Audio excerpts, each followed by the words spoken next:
Hello, how are you? Thanks for showing up. And there you go. Thank you, sweetheart. And here we are, with Joe Satriani, live at the Viper Room on a Friday. And everything's groovy. How are you? Very good. You're not on the road? No. Well, not really. You just finished your record? I did, yeah. Recently. It feels good. Shapeshifting. Shapeshifting. You can tell, right? Is it out? No, April 10th. I've almost got all the dates right. That's April 10th, right, Melissa? Yes, thank you. April 10th. Yeah, they move them around, but yeah, Shapeshifting comes out April 10th. We have a single out, a video out, and here I am. I get to see you again after 30 years, right? I could have swore it was in San Francisco, but you're saying it was somewhere in the Midwest? Yeah, it was like Minneapolis or something. Yeah, look at that, Minneapolis. Who said that? How do you know? But it was, what is it? I had a solo album, I think. You did. And you probably had one out. I was out. putting out Flying in a Blue Dream. And back then, there were these guys called record distributors, and they would take the records that the record companies would press up, and they would stack them and distribute them in record stores. And there was something going on there that we didn't want to know about, but we had to show up and thank them for it. Yeah. The business they were doing. And it's funny, it seems like so medieval now, looking back the way things were done back then. Like records, the whole hustle that you do, it's a completely different ball game now. Yeah, it is. In some ways, it's great that the connection between us and the fans is more direct. Mm-hmm. Social media, just the internet in general. But then, of course, the compensation model has just been turned upside down, and so that's really stressed out musicians in general all over the world. And then there was just the funny thing of doing those shows, those conventions, where we were fish out of water, but we were also the center of their business. But what was we doing? I think we would show up, shaking hands, shake hands, say thank you to everyone, and but the people we were thanking didn't look like you guys, like fans of music. They didn't look like us. They were just people that we never see. They were the suits, the people that work in the satin jackets, all that kind of stuff, and they were all very drunk. Yeah, that's the worst. When you're around them types who are drunk, it's their big party time. Yeah, it is. Yeah. Oh, it's a nightmare. But if they put your record, the whole thing was the visibility back then. So you wanted to be in the rack, and there were these guys called rack jobbers, and it was a funny rack jobbers. Yeah, do you remember that term? It sounds kind of sexual, huh? Fluffers. It should have been, but unfortunately it wasn't. It was just LPs and cardboard jackets and stuff like that. And putting them in the front of the store and, Oh, man, it sounds depressing, doesn't it? Yeah. Really? So I'm glad that's over. Me too. Me too. But where do you live? San Francisco. You do live in San Francisco? I do. That's why you're thinking... I know I met you. Yeah, Warfield I'll Theater. tell you where it was. I was in a band called the Neurotic Outsiders with Duff, Matt Sorum, John Taylor, and me. Oh. And you came in the dressing room or something. Was it... and it was at the Warfield. Yeah. Were we playing that night with Slash and a couple of other guys? I think so. I think Slash was getting up, and I think you did. I did, yeah. Yeah, I do. I'll tell you a funny story about that gig. Yeah. Besides the fact that it was a weird gig for me to do anyway, but it was just fun to play. So there's a bunch of musicians on stage. People are coming, going, and no one really feels totally comfortable. It's not their usual gig. And I had been up there playing, trying to get through these songs while the different singers came up. And Slash came up. I don't know if anybody here knows Slash, but he's a great guy, amazing guitar player. He's okay. And he comes up, and he had to fit in real quick. Plug in, get a sound, bam, we're playing. And some guys, I'm sure you know this, they have to keep spitting on stage. There are musicians that do that, right? And so I guess Slash is one of them. So I'm getting ready to step up to my wah-wah pedal, And just There's as a big loogie on yeah, there. he just turns like he doesn't know where to spit because he's not in his usual spot. Yeah. So he just spits and it lands right on top of the wah-wah pedal. And I just left it at the theater. I never touched it. I know I should have saved it maybe and put it in a box or something. Sell it on eBay, right? Yeah. You probably could. Genuine / loogie.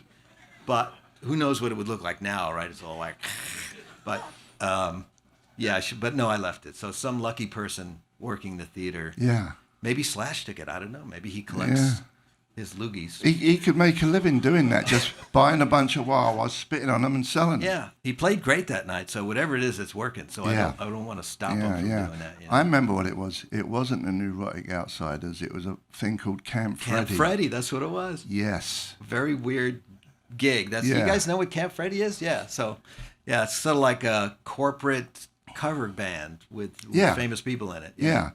Do you know where that name came from, Camp Freddy? No. It was in a movie. Oh. I'll tell you what movie it was in. The Italian Job. Oh, okay. Yeah. The original one. The original one, yeah, with Michael Caine. Yeah. Camp Freddy was Benny Hill. Oh. That's where they used the name from. Little bit of history for you. Benny Hill, yeah. So why'd you call your album Shapeshifter? Oh, well, usually when you do a record, you start out and you think, well, okay, I want to do a rock record, a blues record, a reggae record, trance, whatever, techno record, something like that. Yeah. And so it's kind of normal, especially when you hook up with your team, your producer, everybody wants to know what's it going to sound like, what's the direction, where are we going, who should we hire, where, that kind of stuff. Well, I thought, well, let's just do it the opposite way. I've been writing all these songs and they're kind of all over the place stylistically. And I thought it would be cool if I let every song just be itself and I did the changing from song to song. And the more I thought about it, I got closer and closer to writing the title track. And once I wrote that, I thought, okay, this makes sense to me. Now it's sort of like me talking to myself and assuring myself I can do this. It's just going to take a lot of work to change my style and to learn how to play differently. Even though I knew in the end everyone would say, well, it just sounds like you. Yeah. But artistically, it just seemed like I had to go through some metamorphosis for every song that I played. And maybe in the end it was me allowing myself just to apply myself more broadly, stylistically. But it seemed to work. And then the title had an effect on everyone that I brought into the project, because I tell them this story and they go, okay, that means I can change for every thing, and I can bring 20 snare drums and 5 basses, and everyone got in the spirit, and that helped us produce the record. Cool. We're gonna go and play a song right now. I've picked a bunch of songs that are all dedicated to you. This one's Hey Joe by Jimi Hendrix. Yeah. And you're listening to Jonesy's Jukebox with my guest Joe Satriani. On 95.5 KLOS.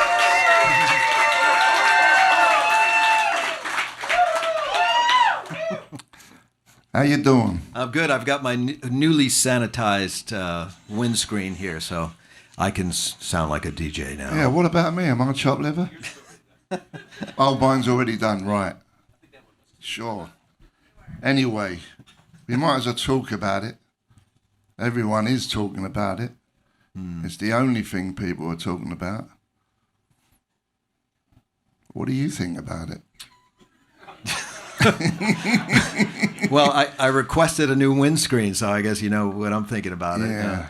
It's terrible when you have to think about your calluses. If you play harp or you guitar, or any other string instrument, you're always worried about your calluses. Yeah. So the washing of the calluses is a very sort of personal and protective thing. So when there's scientists on CNN saying you got to wash your hands like every 25 minutes, you're like, well, wait a minute, how am I going to do that if I'm trying to maintain the perfect callus so I can play, a high G on the E string? So there's a lot of alcohol swabbing going on. And also, I'll let your minds think about that for a while. Probably didn't want to hear me say that. I'm so sorry I said for that. medicinal purpose only. Yes. It seems like it's blown out of proportion. you know, and supposedly the ones that are dropping dead are older men with preconditions. Ah. So I got a reason to be a bit more nervous than younger people, if that's the truth. Right, yeah. I mean, you know, I don't want to go out on a limb and be, what do they call it? An alarmist. You know, conspiracy guy, but Oh, yeah. you know, it could be created. This, you know, the AIDS virus. There was talk that was created to get rid of certain people's junkies, gays. Now they're picking on the old people. Oh, God. They're old. Who cares? Get rid of them. Let's concoct something. Guitar players. Maybe they're after guitar players who don't want to wash their calluses or something. I don't know. I don't know. I wouldn't worry about it. No, I mean, it's a virus, and Mother Nature just keeps making them. You know, that's just the way that life is. You know. Yeah. You fight. Well, this jacket is actually the virus itself. Oh, so nice to see it up close. You know, in person. So that you know, I'm at least I'm 3 safe. feet away, so I'm safe. I'm safe right here. These are from me walking down the street and sticking to me. Oh. They just missed my face so far, so I'm good. It is crazy though, man. It is. Yeah. I mean, do you remember Y2K? Do you remember that? Yeah, we made a special guitar for that. Clear lucite guitar, beautiful looking guitar, weighed a ton, but sounded great, looked great. And I thought, well, it'd be a great thing to have, you know, start the new millennium with a clear guitar, you know, instead of a color. And so I wasn't worried about, you know, computer viruses or the clock being turned back to whatever 8,000 BC or something. So, but what is all that about? You know, I went like an idiot. I went to the bank, got 10 grand out, bought a bunch of baked beans and a bunch of bullets. I spent the 10 grand. I didn't put it back in the bank. I ate all the beans, obviously. had all the beans. And I still have the bullets. Oh. You know, but exactly, that's like another thing that's just, I don't know where this stuff comes up. You know, where does it come from? It makes you wonder, right? Mm-hmm.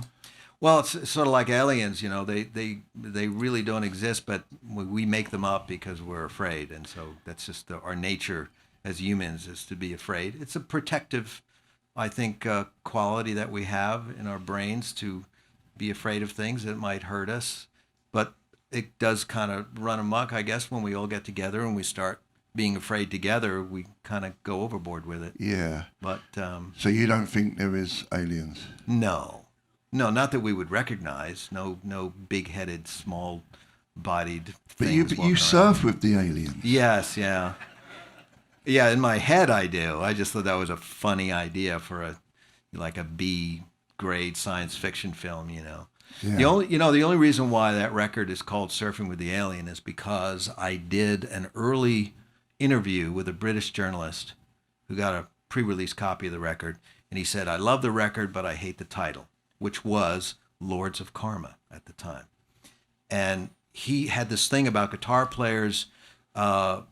He said, "How come when guitar players put out these records, they suddenly get all mystical and everything?" Yeah. You know what? Lord. And I wasn't about to explain to him the meaning behind Lords of Karma, whatever. I just thought he didn't get it. So He obviously don't understand wizardry. no, he doesn't. He didn't then, and I'm sure he doesn't now. So I hung up. I called the record company and I said, "Hey, have we actually manufactured the record yet?" And they said, No, we're going in like 3 weeks from now. So I said, well, I told them the story. Let's change the title. And on the phone, we just went over the 10 tracks. And I got to Surfing with the Alien, and I said, you know, no one's going to take that seriously. They'll know I have a sense of humor. I'm just kidding. So let's just make that the title. Yeah. And then the conversation after that was that the guy I was talking to, Jim Kozlowski, he's like 6'4", long platinum blonde hair, happened to have the Silver Surfer as his nickname when he was in radio in Boston. And he comes out with that story and says, you should put my guy on the cover, the Silver Surfer. And one thing led to another, and we licensed the image from Marvel, and there you go. All by accident, all because of that There you journalist go. reaction. Yeah. See? I mean, I wonder, think about it. Here we are. We're in this ball, floating in the middle of nowhere, right? We're on here. There's other balls flying around. Oh, well, hold on a second. Keep going. So tell me, why do you think there's no one else? There must be someone else. We can't be the only ones. Lower the lights, please. Sound like Hawkwind. He's shapeshifted, folks. He's doing it. We're gonna play a new track off your new album, Shapeshifting. This one's 1980. 1980, yes. Sorry. Forgive thee. We're here with Joe Satriani, Jonesy's Jukebox. Take it away. It's Jonesy's Jukebox. How you doing? With my man Joe Satriani. We was having a little chat in between playing Mick Ronson. That track was called Angel Number 9. And before that was your song. Let me see if I remember. Hang on. 1980. That's right, yeah. From the album Shapeshifting. That's right, yeah. See? It still works a little bit. Is it weird just to do gigs and there's no vocals? It's different. Yeah, when I started as a solo artist, I literally had no idea what to do. And I hadn't thought about it until I got to the gig. And I'm there with Jonathan Mover on drums, amazing drummer, Stuart Ham, the amazing Stuart Ham on bass guitar. And we all kind of looked at each other like, well, what do we do exactly? Because they knew it was a rock thing. It was going to be a rock show, but there was no rock singer. So physically, everyone was wondering, do we move around? You know, and I think the first week we were playing places about this big. So luckily, there wasn't a lot of real estate to deal with. But at the same time, by the end of the show, I realized I can't just stand here and play, because they're not jazz songs or fusion songs or new age songs, whatever. These are just rock songs that come from the same place as Zeppelin and Sabbath and everything else that I grew up listening to. So I've got to act like those guys. I've got to let myself be natural and just do what I would normally do. And so that evolved, and I realized it's not easy to do that if you have to really nail it, like every nuance of the melody and every nuance of the solo, because the fans are depending on it, you know. So I've had to figure out a way to make sure that I don't act entirely stupid, you know, just to entertain, you know, physically, but I have to nail it, you know. I've got to do it right. So we were talking about, you know, fret sizes and all those kinds of things, just to try to make it. Well, I want to make it easier for me to be totally consistent for the audience, because I know they're waiting for this note and that riff, and I don't want to blow it because I'm holding my guitar up in the air like a rock star or something like that. So it takes a little bit of technical setup and to figure it out, but it is exhausting if you finish a 2.5-hour show and you've played lead guitar extensively on every single song and played every melody. It's almost unnatural in a way. Do you play bum notes? Yeah, sure. And what do? You beat yourself up afterwards? I wait, and then afterwards, the rest of the band makes fun of me pretty much. Does it drive you nuts though? For days. Oh man. I think about, you know, and it's never the show that doesn't matter. It's always the show that matters, and sometimes it's, you know, you don't have an excuse, like you just screwed up. That's all there is to it.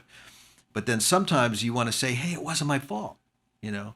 And I was just thinking the other day about, I was doing the Tonight Show a while back, a Jimmy Fallon show, and the guy was having a problem putting the lav mic on my lapel, and he said, Jimmy might want to talk to you, you know? I said, fine, and it keeps falling off, and I'm telling him this thing's not working. So he comes out just like a minute before we start, and he says, oh, this'll do it. And I'm thinking, okay, fine. And I think I have, you know, a minute, and then all of a sudden I hear Questlove in my ears saying, we're going right now. 1, 2, 3, go. And I go down to, you know, turn my volume on. The lav mic falls off and falls right in between the strings. Oh, no. It does like one of those things. And I'm looking down, and I look up.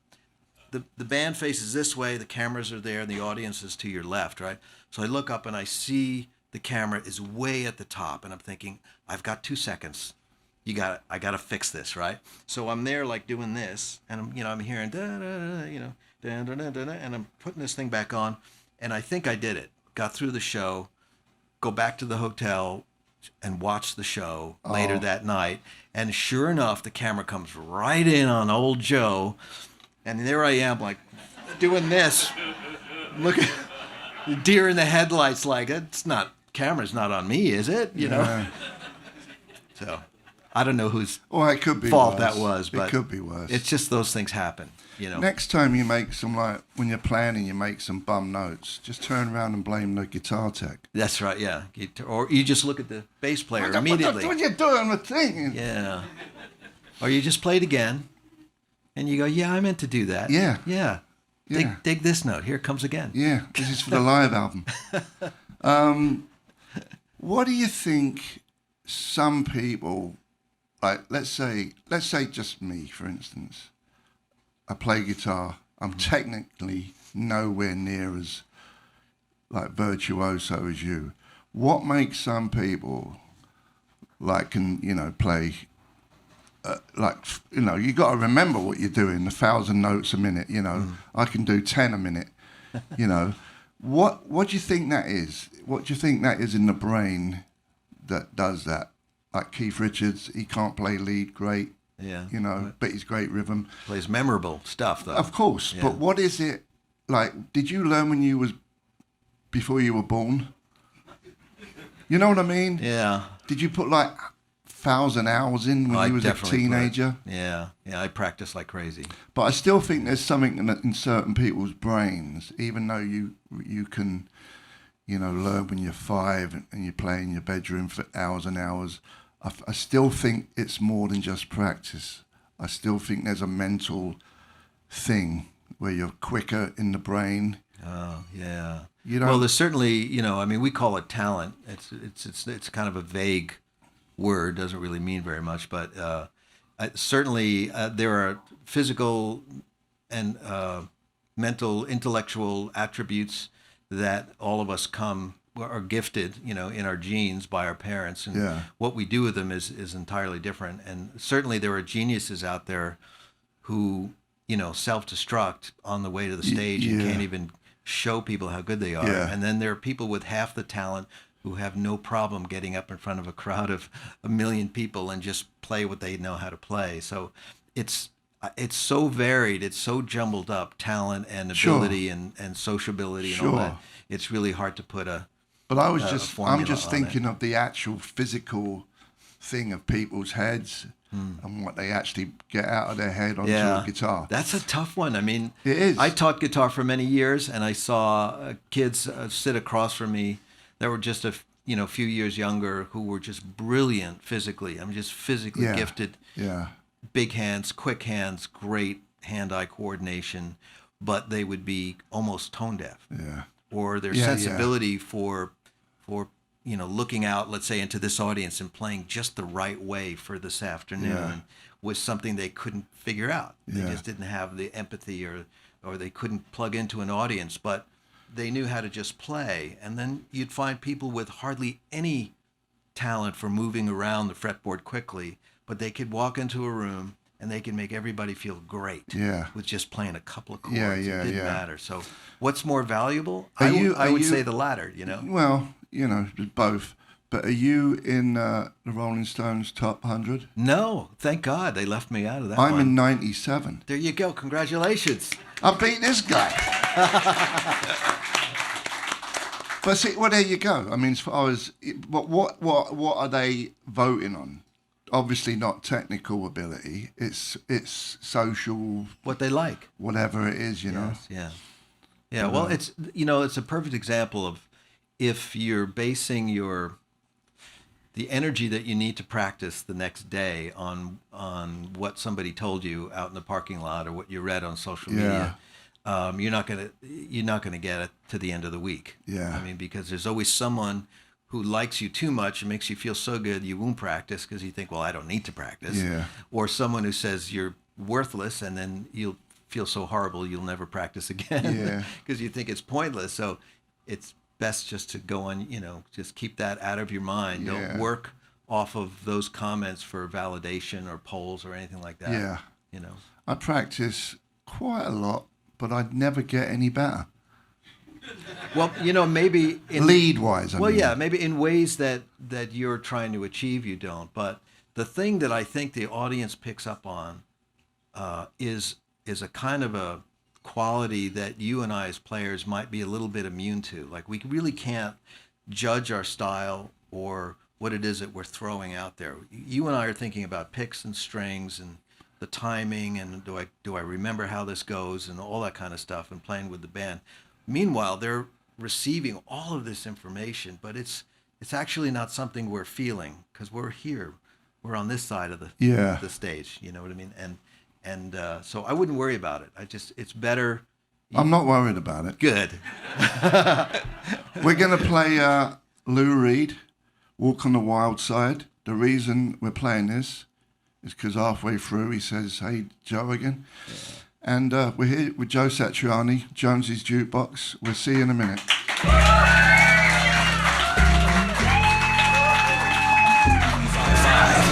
KLOS. Hello. Here we are with Joe.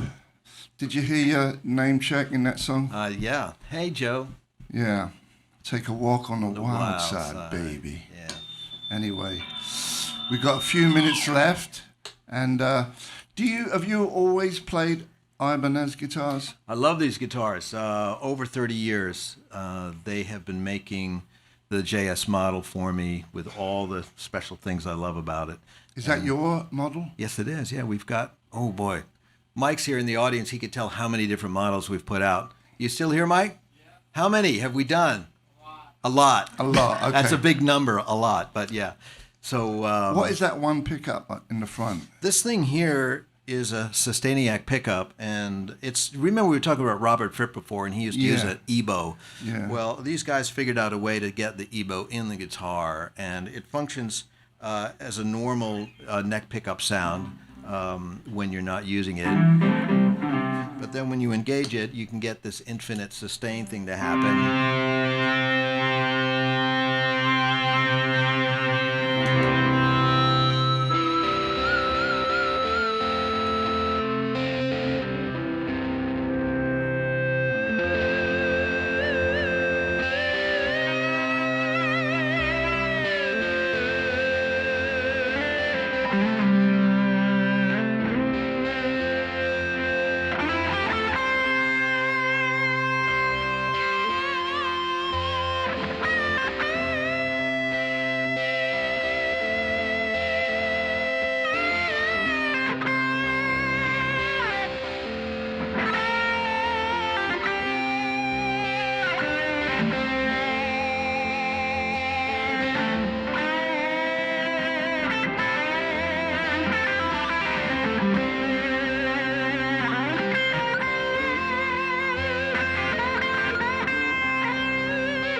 great Jonesy. Hey, forget about it. Thanks for coming, Joe. Thank you so much for having me. That was a lot of fun. Thanks for all the audience for showing up. Live here at the Viper Room. We'll see you soon. See you later. Thank you.